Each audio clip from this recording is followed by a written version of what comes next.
Instead of manually entering and reusing color codes, you can now access your brand board colors directly from the Builder Color Picker, helping you keep styles more consistent across assets and easily update custom colors. Let's check the changes. The color picker now includes separate sections for brand colors, default colors, and global custom colors.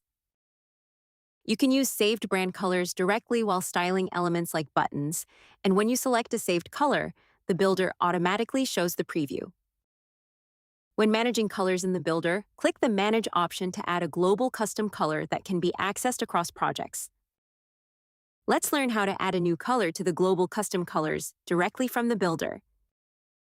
To start, open the Form or Survey Builder and open the color settings. Click Manage to open the global custom colors.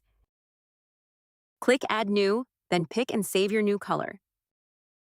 Close the pop-up window and apply your newly saved color to your build. Thanks to this update, your team can quickly save and apply new colors to your builder, making it easy to avoid issues with manually copying hex codes or having to switch between tabs for consistent creations. We hope you enjoy it.